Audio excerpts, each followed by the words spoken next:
Welcome to this episode of the Endurance Podcast. We step back onto the trails with performance nutritionist Rebecca Dent, who works with the elite trail team. We talk about the complexities, the strategies, and the advancements that have come in nutrition for trail running. Not only do we discuss practicalities for the recreational athlete, we also deep dive into some of the elite performance strategies like Kris Jones that we've had previously on the podcast. We hope you enjoy.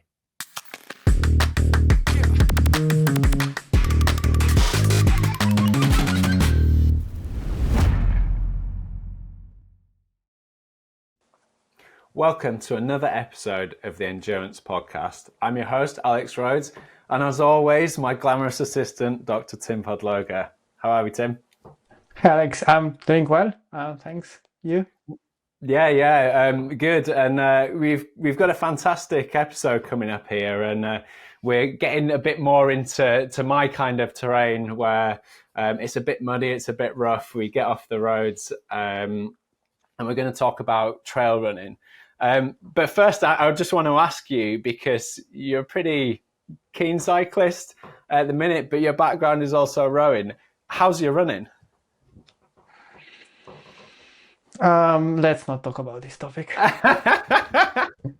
Did you, when you were training, because I know, sailing is pretty physical and they do a lot of cross training and things. Did you do much running when you did that? No, the only time I was running, I had to run twice. So before I started my undergraduate in sports science in Slovenia, you have to do like some fitness tests because they want you to basically be a sporty person. So I had to basically prepare for the 2,400 meter run. So I was running then to basically be able to make it in, I don't know what time. So that was part of my running. And the second part was when I started working for my previous cycling team. And they said like, oh, you're going to go to races, but you will not have a bike with you. And that meant that I had to start running to be able to do some activity, which in the end, luckily I did not go to many races, so I did not need to run. And now whenever I go running, I have a DOMS for the next 3 days after going for a run. So you and me both. I've since just focusing on the bike over the past few years and having kids, I very rarely run, and the mechanics of going back to it, I've done the odd run and thought, that was quite painful for 20 minutes. But I could quite happily sit on a bike for hours and hours. So it's interesting, isn't it?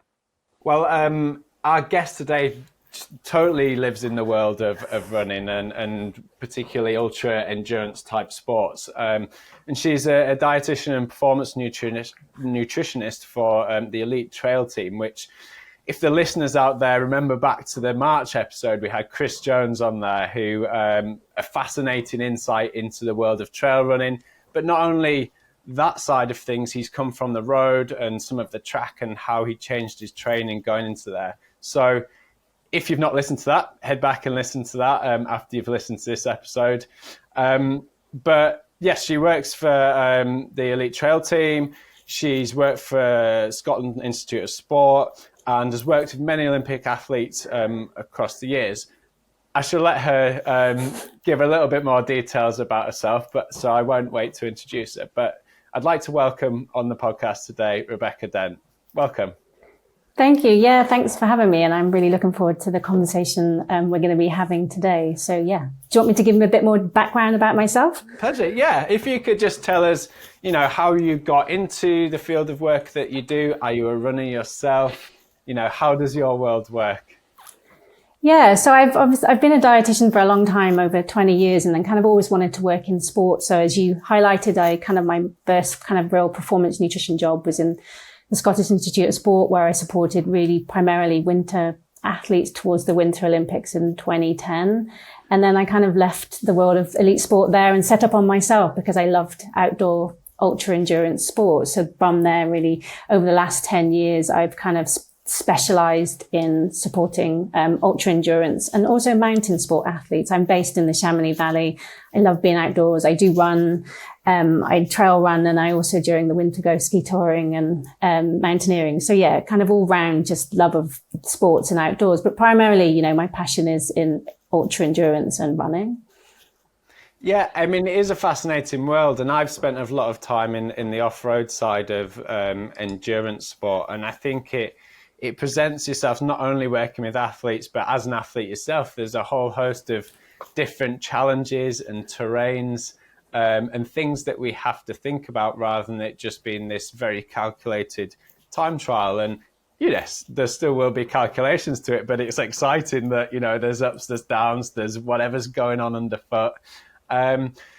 So from your perspective, just for the listeners out there, you know, I just want to touch on like the physiology of trail running. You know, what are the durations of races like? What are the typical course profiles? Yeah, I think, you know, over the years, we've seen, particularly over the last, I guess, 5 years, ultra running is really booming in terms of both the participation in ultra running, but also the competitive level. We're seeing year on year races, athletes are getting faster and faster, both male and female within these races. And we're certainly finding there's more of a scientific element being brought to these races. So it's pretty exciting in that sense. But yeah, as you highlighted, like in terms of the physiological and nutritional demands, there's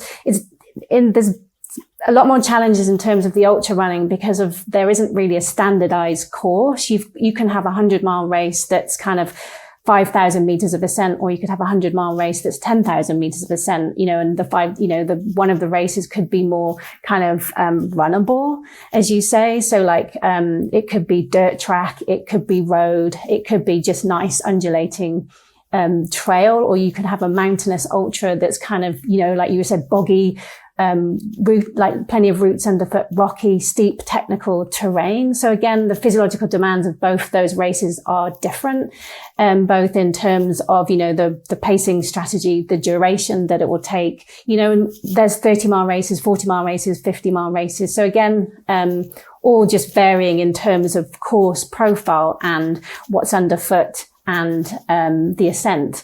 Throw in then we've got altitude, weather conditions. Again, you've got a host of variables that are going to start influencing this athlete's nutrition and physiological demands. And it presents a whole host of different challenges there, which is fascinating to try and unpick. But from a nutritional perspective, you know, there are a number of different durations that you mentioned there and terrains and things. How do the typical athletes go about their nutrition? Do they carry most of it themselves? Do you have feed stations on the way? You know, how has that evolved in time?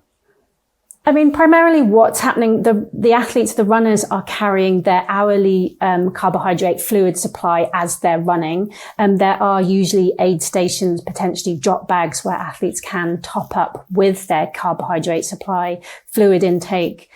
So really, yeah, they're primarily carrying their fuel source within a vest whilst they're out on course. And then intermittently throughout the course, there will be aid stations and or maybe drop bags where they can top up with those supplies. And then also they may have crew. Usually there's only one crew allowed and they're not usually allowed assistance on course. So again, that's all going to influence nutrition strategies, and primarily just leaving it up to the athlete to try and make sure that they're taking on board their hourly carbohydrate needs as they move through the course. Yeah. And because, you know, as you mentioned there, it could be 40, 50, 60, 100 miles. And they're still quite long duration for, you know, the most listeners out there. Do you feel that the strategy really changes? Because, you know, 40, 50 miles is still a long time. But as you move up to 100, do you see any nuances there? Or is it like where we just need to feed by this grams per carb per hour? And that's fine for us, or do we need to make any other considerations? I mean, yeah, it's a great question. For elite athletes, you know, running 30 to 100-mile races, it can take anywhere between like five hours for a 30-mile race and then, you know, up to 20 hours for a 100-mile race for the elite athlete. Then if you're thinking of a recreational athlete, you could at least double those durations on time on course. So the idea is that there's in terms of the demands of carbohydrate, what we're starting to see is potentially for the faster, shorter races, athletes are consuming more carbohydrate, and for the longer, slower races, they're not necessarily slow, they're consuming actually less carbohydrate per hour. But actually, within the elite trial team I work within, we have athletes that are running 5 hours on 95 grams of carbs per hour, but I've got another athlete who's running 10 to 12 hours on 135 grams of carbs per hour. So it doesn't necessarily translate directly into that. It all comes back to individual differences and tolerance, really, at the end of the day. Yeah, it is. Yeah, I mean, it is super interesting. I'd like to, a bit, further on, have a look at some of the athletes and some of the strategies that they're working with. But just to go back a little bit, and you're mentioning about things starting to become a little bit more scientific on that side, and we see certainly in Tim's work, and Tim, you might be able to give us some insight to this, that the cycling side seems to be quite innovative, and things tend to come over into other sports. But certainly my perspective that I've seen in the literature, and again, this might be, I've not spent as long as Tim in there, I do actually feel like the ultra and the trail runs actually started to implement some of this quite some time ago, and started to experiment with when we're starting to go above 90 into the 120s, 140s. Is that kind of how you saw it, Tim, within the literature? Yeah, I mean, probably like the big revolution or evolution has been done by Kilian Jornet with his work with Aitor Viribai so many years ago. That basically like the first study that actually was like kind of started to promote 120 grams per hour actually came from trail running. They didn't see any performance benefit with 120, but they saw some recovery improvements. I think that side is very debatable on what the results are actually telling us, but I think it actually did start with trail running. Unfortunately, after that, like we don't really have a lot of like scientific evidence, because I guess it's really difficult to replicate trail running in the lab. And at least myself, I avoid long trials with runners. So it's way easier to investigate cycling, because it's just like less demanding on the body. But I feel like going forward, like we will see more and more like running as well indoors, and because there is obviously more and more interest in that. I guess that's probably where more case study starts to come into there, and understanding what people are doing and how things are working to evolve that knowledge base. Rebecca, do you see like that evolution of carbohydrate intake? Do you see then, because running is quite an undulating movement, there's impact there as opposed to cycling where was that? Was there a higher rate of, gastric distress and things like that? Are there more complexities and difficulties in actually fueling a bit higher? Again, I would say that's individual. It's potentially trainable. When I first started working with the guys on the elite trail team, they certainly were kind of erring on the side of caution with, general around 70 grams of carbohydrate per hour. And the goal was to really test those higher amounts to see if they kind of anecdotally reported that they were performing better. And certainly by increasing, whether it was from 70 to 95 grams per hour, certainly athletes were reporting that they felt that they had more of a sustained amount of energy throughout the course, and even at the, towards the end of the race. And then also for one of the other runners who is currently on 135 grams of carbohydrate per hour, anecdotally, he feels that that's alleviated his bonking and his sloshing stomach within a race. So it's about kind of almost until we kind of go down the routes of a bit more personalization of testing, I think we're still trying to find our feet within what's the optimal amount of grams of carbohydrate per hour for individual athletes, depending on course profile. And then maybe, is there any difference between males and females? It's a bit of a wide open field at the moment. I know Paul Booth, performance nutritionist from Leeds Met University, has been undertaking some studies in longer durance, longer duration studies up to 6 hours in ultra runners. So it's pretty exciting to, be waiting to see what that is looking at in terms of fuel oxidation throughout that period of time, and to really determine, what's going on as time goes on within these durations of races. And do we need as much as the 135 grams of carbs per hour? Runners are saying they do. Some of them are coming back to me saying, like if some of them are on 95 grams of carbohydrate, I feel like I can take on more, in terms of their energy and what they're capable of taking on. But again, it's all anecdotal at the moment until we start to really build in some solid evidence to start to tell us, like, A, what's going on in terms of exogenous carbohydrate oxidation rates, and then also what's the athlete able to tolerate, and then what's the influence on performance with those hourly carbohydrate rates. Yeah, absolutely. And a great plug here. We had a previous podcast with Gareth Wallace and Tim, you've been working on some of this around oxidation rates and whether the increase in carbohydrates actually means that we're utilizing more. Tim, do you think, like with your experience, I know you've done most of that preliminary study with cyclists, do you think that there's likely changes within runners in that? I mean, we actually I've tested a few trail runners, and I happened to see the results, and I guess it's like the improved ratios, so in moving away from 2:1 to 1:0.8. Actually, the recommendations for the runners that we tested would be up to around for 130 grams per hour, so basically in line with what Rebecca is saying. So yeah, that's definitely an option, and I think what we need to understand is, like, once you go beyond, let's say, 4 hours, you basically start to rely on ingested carbohydrates, because by that time you basically have no glycogen left, be it the liver or the muscle. Liver, you might be able to get to the 4-hour point right with relatively full liver glycogen, but muscle will be low. And to basically sustain the performance, you need to rely on ingested carbohydrates. And we see this in triathlon and trail running or any ultra endurance sports, that basically like high intakes might actually be the game changer in these longer durations. I still kind of feel like for professional cyclists, if I go back, or like the durations are up to 4 hours, competing day in, day out, and you need to basically like maintain energy balance, glycogen loading is more important than during exercise fueling. But for durations above 4 hours, I think you just can't rely just on glycogen. You need to basically, the energy needs are so high that having super high intakes during also benefits performance.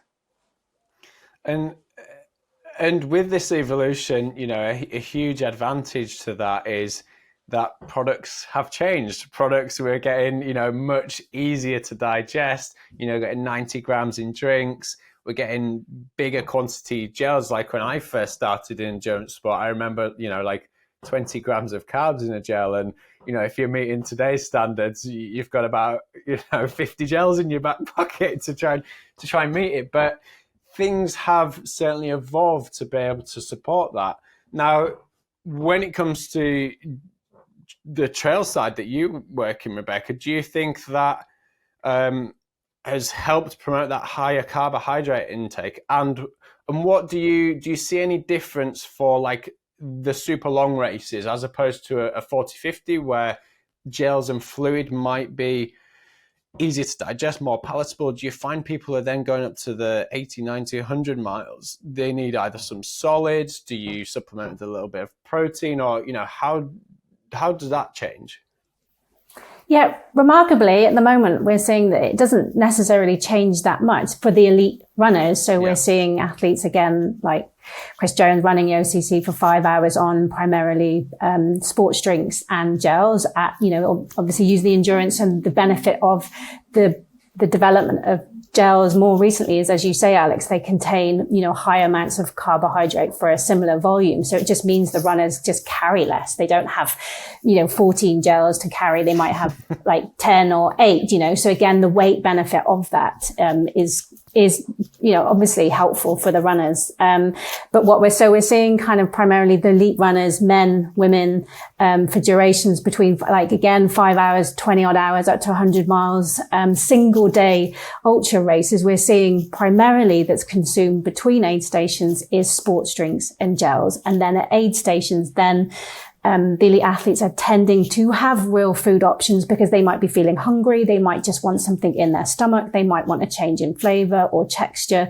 really just to then encourage that fueling strategy between courses. But yeah, it just seems to be, I've tried bars and things with some of the elite trail team runners within these longer distance races, and they've worked to a point, but then they just say, actually, they just get a bit difficult to chew and go down. And so they've reverted back to sports drinks and gels. And then maybe they'll carry the odd packet of crisps in their race vest again, just for a change of flavor, a change of texture to encourage that continuous fueling of primarily sports products. And what, so for the listener out there, or, the non-elite trail runner, but those who recreational, and some very good recreational athletes as well. What should we be considering? Are there any typical mistakes that you see out there? And if there wants to be either a blend of solid or for gels, what is your advice on that? In a sense, should we just stick to gels because they're easier and it doesn't make a difference? Or if people want something to eat, what should we then consider in that solid food? Yeah, and to your point, Alex, it's like, it depends on the level of that recreational athlete. They could be highly competitive. So again, depending on the duration that they're running for and potentially the course profile is going to influence their fueling products. Again, if you want to be competitive, we're certainly seeing, and encouraging more kind of sports drinks, gels, bars and chews. And those that are kind of, the slower recreational athletes, obviously they're going to be slower. They're going to be on course for a longer duration of time. It's going to be, if they're out for, 20, double the amount the elite athletes out for at least, then obviously it's going to be difficult to tolerate just gels and sports drinks for that duration of time. So then they are going to be bringing in a mix of real food options like, Rice Krispie bars or, things like pretzels or sandwiches or rice balls or, cereal bars. That kind of thing is starting to come into their kind of hourly strategy because they're just moving so much slower. So they have the ability to then, take on board these more solid items. Whereas obviously if you're competitive, you're elite, you want that fast acting energy that's going to help you sustain that level of performance throughout the whole race. So it's just kind of, that's the primary difference that I'm seeing. But in terms of the duration, we're seeing elite athletes doing gels and sports drinks all the way through, which is remarkable. Yeah. And how far it has come. I mean, I've been at races where I think back 10 years or so where I've seen baguettes strapped to the back of bikes and all kinds of a sandwich and an apple on the top tube and all kinds of weird and wonderful things. And it really is, it seems to be accelerating in this world of sports nutrition at the minute, which is fantastic because we are seeing performance and huge advances in those performances as well. But just going back to kind of the listeners and the recreational runners, and you mentioned earlier in fueling strategies and it being very personal to people. What are your recommendations? Let's say, I wanted to go and, do my first ultra, or I wanted to go and do something like that, or I want to improve my performance. How do I understand how to personalize that to myself and what works? Should I be aiming for a certain target? Should I be trying to figure out certain foods? Yeah, I mean, it's a good question, which it can be quite tricky for recreational runners to figure that out because we can be heavily influenced by what the pros are doing and potentially want to replicate that or think that's right for us. What we're seeing in the research with recreational runners in races is that they're carrying up to like 60 grams of carbohydrate with them, but only consuming 30 grams of carbohydrate per hour, and then finishing with still food left in their bag. So the idea is initially it's just trying to establish an hourly intake that they can get down consistently. Potentially with recreational runners, what you're seeing more so is an increase in stomach issues. And, you know, you get into a certain part of the race where they just feel like nothing will go down anymore, or they're feeling nauseous, or they're being sick. So the idea is initially I would work with someone and work backwards. Like, have you been in a race before? What have you tried? What's worked? What's gone down well? And then just start. Really, I would try, depending on the course profile and maybe primarily the duration, you're looking at trying to get to 60 grams of carbohydrate per hour consistently. And that could be a mix of bringing in sports drinks, gels, or chews to begin with. So you've got a baseline of energy and then adding on one real food item on top. But again, it depends if they're competitive. So you want to introduce obviously the sports drinks, gels, and things like that throughout that race, or whether they're just trying to finish the race, and then looking at their time they're going to finish that race, and then a mix of potential sports drinks, sports products, and real food within that. But it's just really sitting down, and then a process of trial and error, getting them to really practice it in training. Long runs, I think primarily with recreational athletes, what I don't see is they're not practicing it enough in training, or they're going and using some products in training and thinking, oh, that'll be enough, and potentially trying to wing it in races, and they're just really coming unstuck. So it's trying to establish an hourly carbohydrate, and I would suggest starting with trying to get to 60 grams of carbohydrate per hour, depending obviously on the duration of that race they're in and where their starting point, and then increasing potentially between 70 to 80 grams of carbs per hour, again, depending on their level of competitiveness and how long they're going to be out on course for. And that could potentially change as well within a course. So it's not easy, but the first thing I'd say is to try and establish a consistent hourly intake. And that could be as little as, you know, a sports drink per hour and an energy bar, and then a gel, a sports drink per hour and an energy bar, or maybe a gel, and a Rice Krispie bar, something like that, just so that they know consistently it will go down. Yeah, and you know, like we've just alluded to, you know, with gels being at 45 grams a minute, like, you know, one gel an hour actually doesn't seem like a great could deal be enough. Yeah, in absolutely. and some sports drink. Yeah.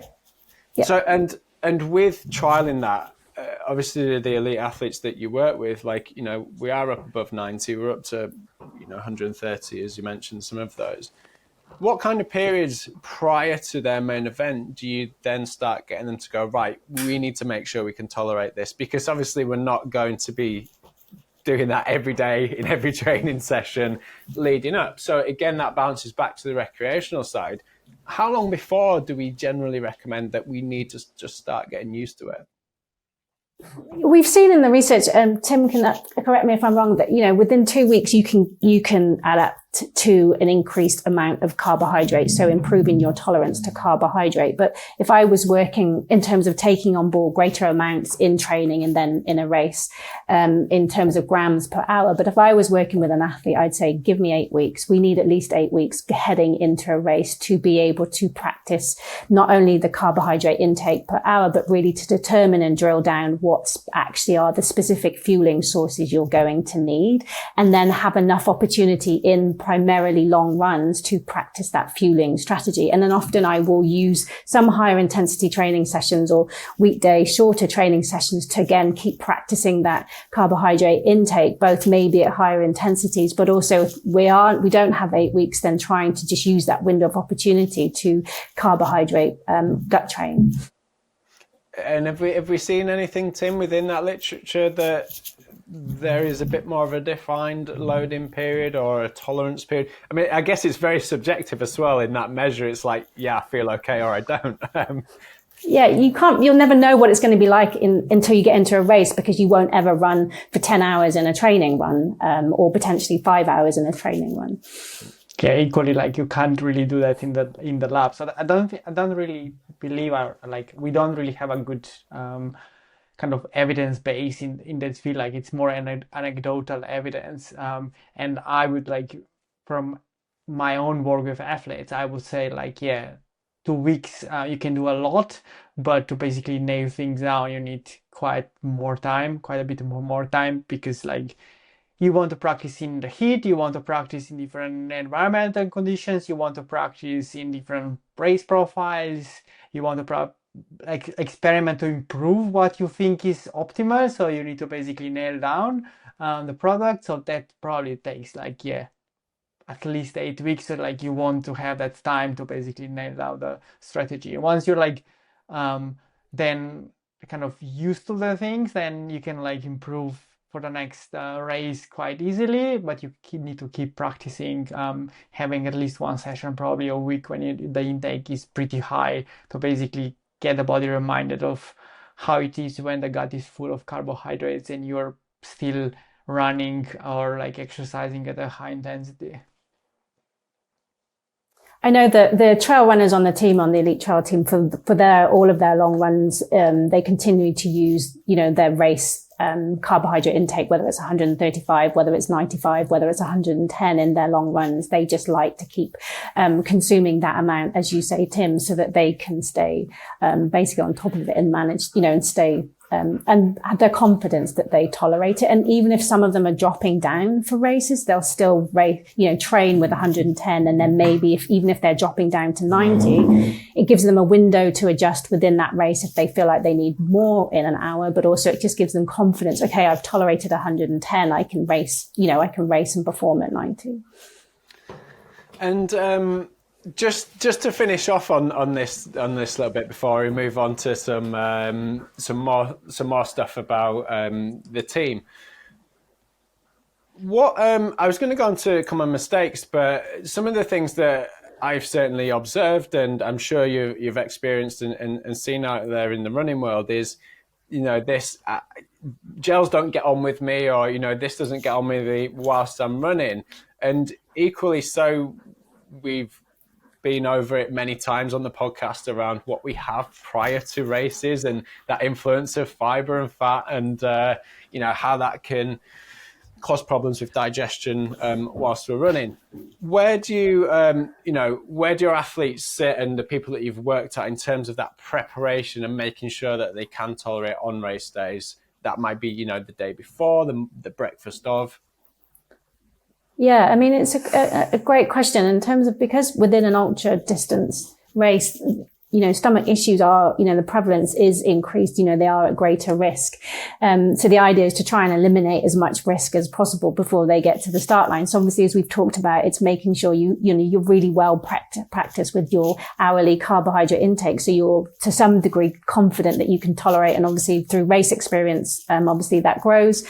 And then in terms of the day before with the ATT athletes, they follow a what we call a low residue diet. So low fiber, low fat, lower protein, just sort of really easy to digest foods. Again, higher carbohydrate. So you're kind of carbohydrate loading within the low residue to really remove as much bulk, and kind of undigested food stuff from the stomach as possible when they stand on that start line. So, and the beauty of that is that athletes primarily love it because it's usually Frosties and white toast and jam and, all the foods that you often would tell people not to eat for health. Often this goes down a treat, because they're just having all the foods that they like to consume. And, often meals are easy to prepare because it might be chicken and rice. So it's quite, and wherever they go, potentially if they're traveling, it's quite easy to have access to those foods. So it tends to be something that athletes like to follow. And it really does help to reduce, and eliminate stomach issues, but also carb loading strategy, really helpful, obviously,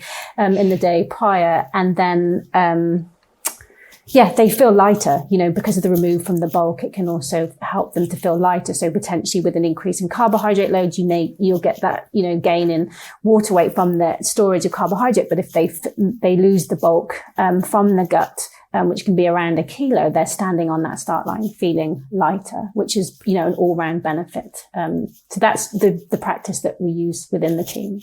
I think that, is becoming quite a common practice now. I think perhaps 5-10 years ago, that wasn't really considered. And we definitely saw, I observed athletes who were like, I can't touch gels or do this, or, I'm going to the toilet all the time and this, but then eating a load of fiber and veg and, stuff the day before. And it's like, well, it was then always blamed on the gels and the composition of gels. And it was like, is it really the gels, or actually just what we're eating prior to that as well? So I think for those who are partaking in this, that, you know, is great and valuable insight to try and eliminate some of that, so they can then, you know, implement that nutritional strategy that they've been practicing in training.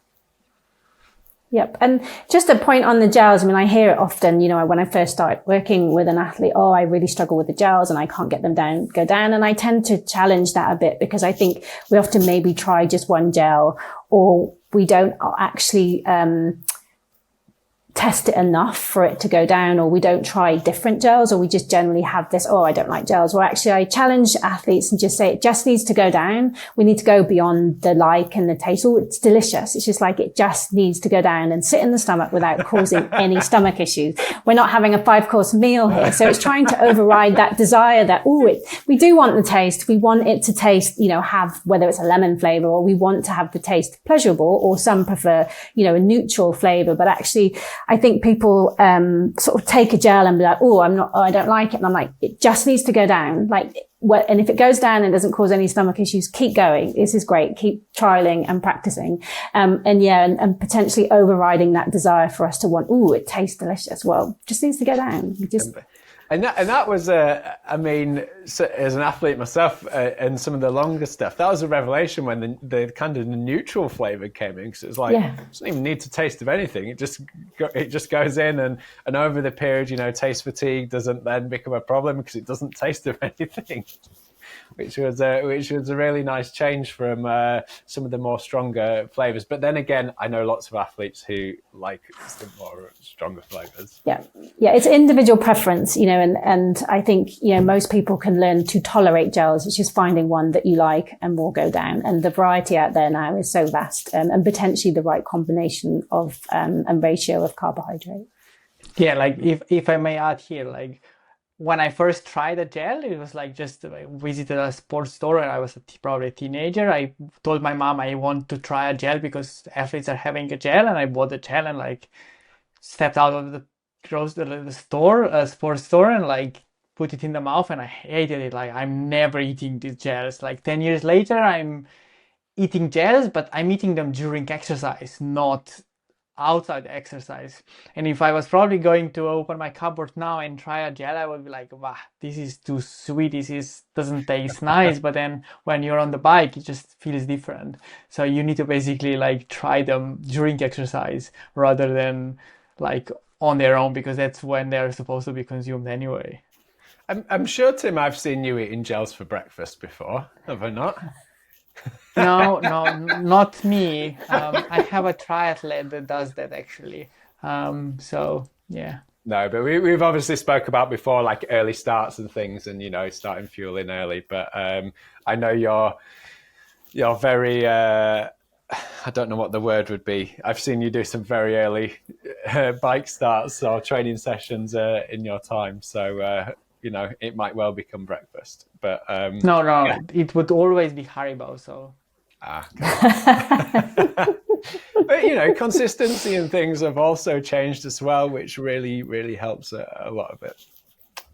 So I want to move on to our former guest, Kris Jones, because please correct me if this is wrong, but I understand that he was 5th at Ultra Trail Mont Blanc recently, which is an absolutely fantastic performance.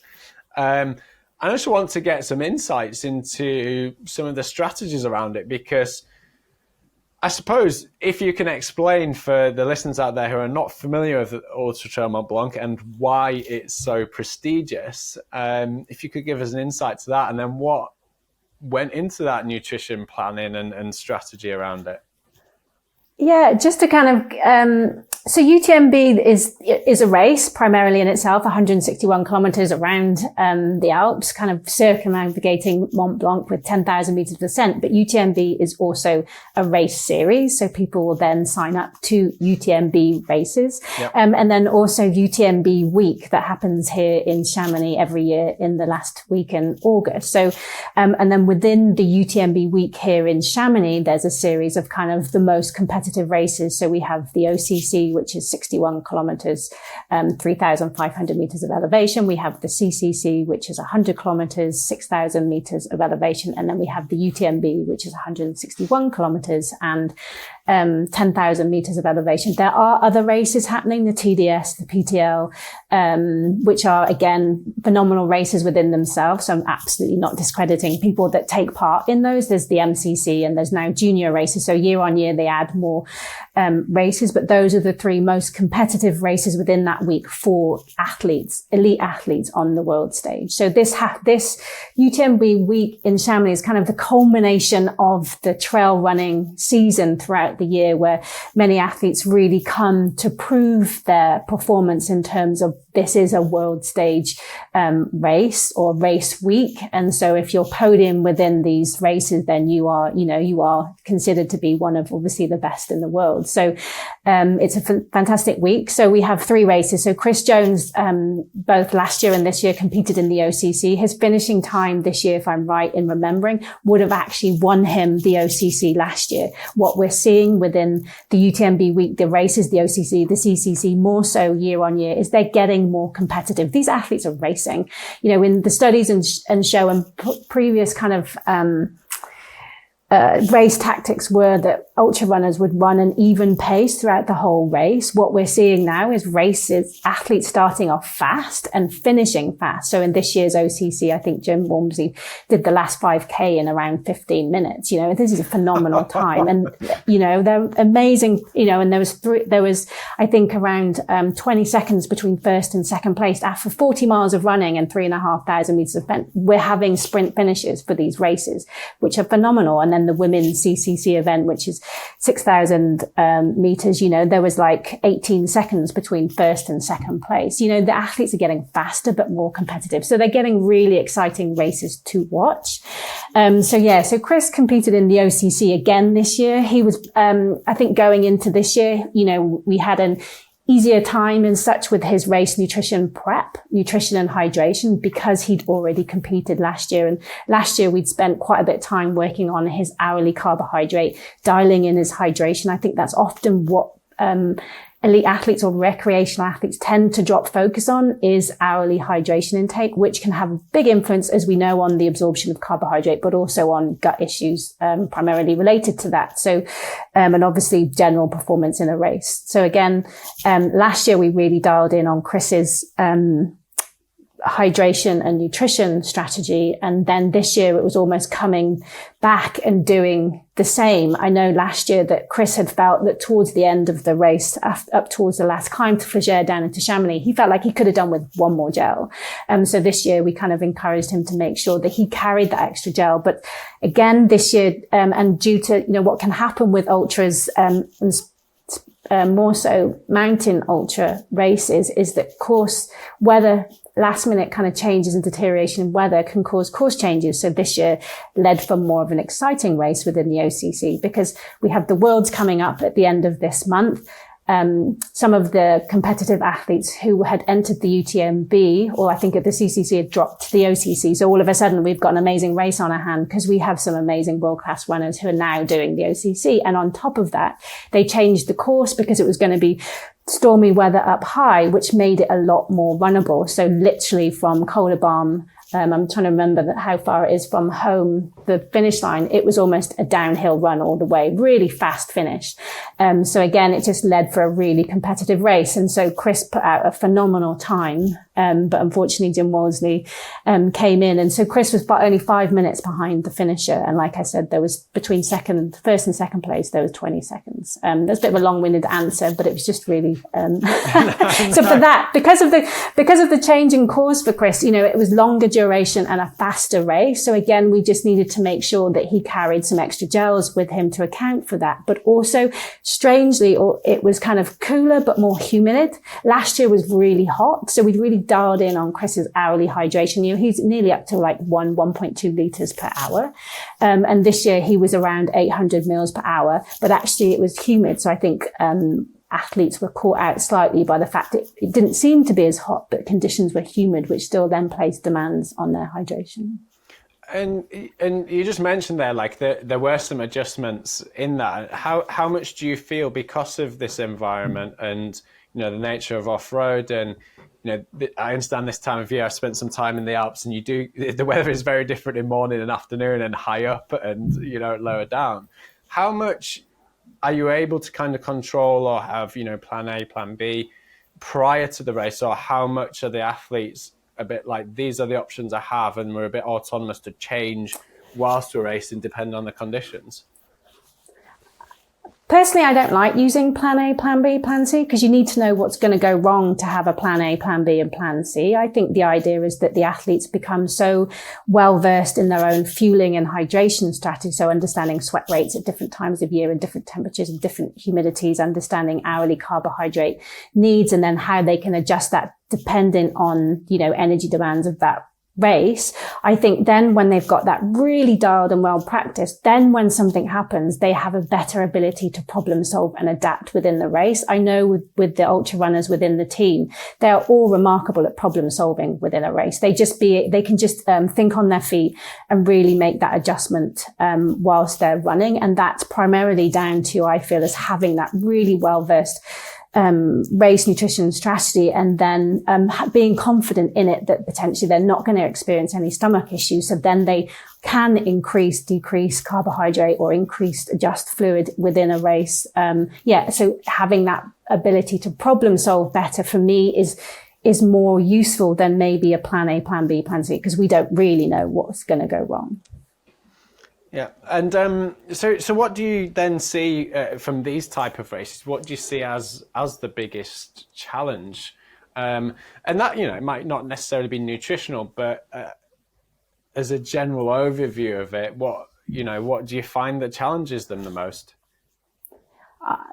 From my standpoint, I would wonder just fatigue getting into the race and cognition and just remembering to take the gel. And, just as the further you get into a race, it's just, remembering to stay on point with your nutrition and with your fueling. I know, I had an athlete that came third in the UTMB, this year, and, a male athlete. And as I was talking to him about, reflecting on his race, he was just saying, going up hills, I'm just so focused on poling and moving, at speed. And that's my strength. I don't necessarily remember to hydrate, and this is well into the race. So I think primarily for this duration, what is the biggest potential contributor to anything happening is the fatigue over time within that race, and just remembering to fuel. And of course, there's altitude that might be in play in some of these races, especially around there. We can go quite high. And I wanted to get Tim's input as well on. He's worked with cyclists, and you think about the Grand Tours and things that go up to some high altitudes. Are there different nutritional considerations that we need to make if we are going to go up there from a theoretical or a literature perspective? Well, the threshold, like the absolute power or like running speed or whatever you would say it, like when you go to the altitude, it would decrease. So for the same speed, you would be running in a higher zone, which means that there would be a higher demand for carbohydrates. Equally, we know from the studies in the States that when you go to really high altitude, we're talking about like 4,000 meters and above, exogenous carbohydrate oxidation rates actually decrease. So they go down. I don't know how meaningful that would be at like 2,500, 3,000 meters. That's just like speculation, but I don't really see that would be too much of a difference and like at sea level. But whereas when you go like really above that, there might be a decrease. But that is actually trainable. So again, like acclimatization to altitude can reverse this impairment. Another thing to keep in mind. But otherwise, carbohydrates are always important. So like there is no hiding behind or staying away from that. And just to finish on that, back to you, Rebecca, on the planning, because I also know Tim is probably very familiar with this from bike racing, where you might have an hourly target, but let's say, if I use the Grand Tour analogy, it might well be the same in what I was thinking when you mentioned, people will focus on poling up the hills, focusing on different things. Do you tend to map out your strategy depending on the terrain? So for example, you know, in the Grand Tours, you might get to the top of a summit, but you know you can't take your hands off the bars to descend for the next 30 minutes. Is it perhaps the reverse, or do you have similar scenarios in trail running where it's like, oh, actually, we look at the course terrain, I'm not going to be able to fuel there or take a gel there as, or here I'm going to be descending, it's actually might be a bit more impact, it's harder to digest? Yeah, like initially when I started working with the athletes on the team, the goal was just to get them to get to an consistent hourly intake with their carbohydrate and their hydration. And as time goes on, they've become more versed on that. And we are now starting to look at, and previously they've done it instinctively. So if there's a big climb coming up, they'll consume a gel there. If they know they're going to be running down ascent quite quickly, you know, they're potentially not going to fuel as much on the downhill. So they might take another gel at the top. So instinctively, I think they do it. But as time has gone on and the athletes again got more well versed in their hourly intake and confident with it, you know, we are looking at walking the course and the course profile to then determine where are the right times that maybe to take the gel. But again, it's just trying to give them that outline of a plan, because so much can change, or, you know, the nature of the race can be as such that they just want to focus on racing and then just fueling in opportune moments throughout that hour period. But we are looking at course profile and then potentially, you know, maybe taking less or more carbohydrate at the beginning if it's a flatter section for the steep climbs, maybe a bit more altitude, maybe a bit more, maybe a bit less, depending on tolerance. And then looking at ascents and just adjusting, maybe it's 100, maybe it's 110, maybe it's 90, but how that actually transpires again is depending on how the race goes and what the athlete is trying to do during. So again, because of the duration and the nature of the race itself, and the athlete has to rely on themselves to obviously carry that and fuel it, it potentially might not always go to plan. But we are starting to look at course profile. Okay. And I mean, that's a nice segue into we've got the world champs coming up at the end of the month, which is out in the Pyrenees. How much are you involved in the planning? We've just been speaking about Kris, but maybe there's some other athletes. But how much are you involved in the planning of that, and what does the preparation for that look like? Yeah, I mean, for Kris, again, he's had really good practice with the OCC, having only been a few weeks ago, so he'll be, you know, ready and kind of fired up for this race. And what I think I feel like I've really try to focus on with the team is to give them some autonomy. So really upskill them and improve their knowledge and their understanding within race nutrition and hydration, that they now will come to me with a pre-race. We have a pre-race call with a week or 2 weeks to go, and they'll talk me through what they're going to do in terms of this is how much I'm going to have, and we'll walk through it together. So again, the athlete has a good understanding of what they already take on board and what they already are doing, and I'll walk through that with them and make any adjustments if needed. So again, in terms of the preparation for the Worlds, it'll be similar for any other race. We'll have a pre-race call and just determine course profile, pacing, weather, altitude, all of those things, and just literally walk through the course. Yeah. Okay, cool. And what do you, is there a, you know, I would say, well, are there any process goals? But probably there is in terms of meeting their nutritional targets and things that go into that. But is there, you know, a golden rule that you have for all your athletes on the start line that's like, you know, let's do this? It's a good question. And when I read it, I was like, okay, what would that golden rule be? And I would just be like, just remember to keep fueling until the end of the race. I think often some of them can drop off towards the end of the race because they get tired, because they forget, because they're so focused on racing. So the golden rule I would usually say, you know, is just keep fueling until the end of the race, more so. But again, they're also well versed by the time they get to the start line that we don't necessarily need any kind of golden rules because they've already got it all dialed. Awesome. Well, I would love to, you know, continue to get his insights because it's a fascinating world, and it, you know, there's some complexities to it and the advancements that we're seeing. So thank you for sharing that. I'm sure some of the listeners have got some great insights along the way, but I just want to finish off with some practical takeaways, more for the recreational and some of the athletes that might be listening to this. What are your top 3 tips for people who are perhaps already in there or want to do their first ultra from a nutrition perspective?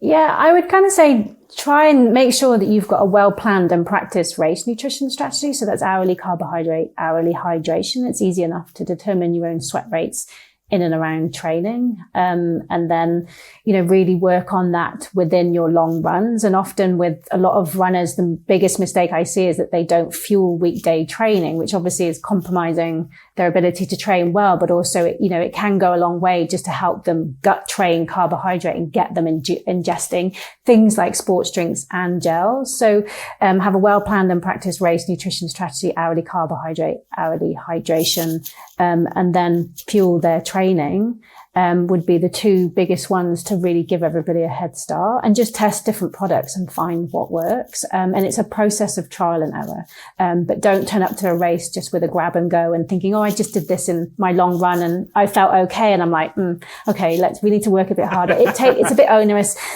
Yeah, it's a bit onerous and tedious to begin with, but that effort really pays off and really helps people not only just get through a race, but finish strong and race well. So people can enjoy it rather than suffer around it. I was going to say, so part of that as well is the enjoyment of it. I've, in my time, I'm sure we all have, where we've either not fueled properly and we're suffering towards the end, and that is not a fun place to be in. So, above all, it will help enjoyment of the race and, secondary to performance. So thank you for those insights. And I hope that the listeners can really take that and use it and implement it and use that education to make them better runners and enjoy their running. So we really do thank you for your time. And we obviously wish the best of luck to the Elite Trail team out at the World Champs. We'll be keeping an eye out for that. But thank you for coming on the podcast. Thank you for having me. Absolute pleasure. So for your listeners out there, we hope that's been super informative. If you haven't listened to the episode with Kris back in March, head onto YouTube under Nduranz, and you can listen to that too, because that, coupled with this chat, is a real nice insight into the world of trail running. So we hope you enjoyed it. Until next time.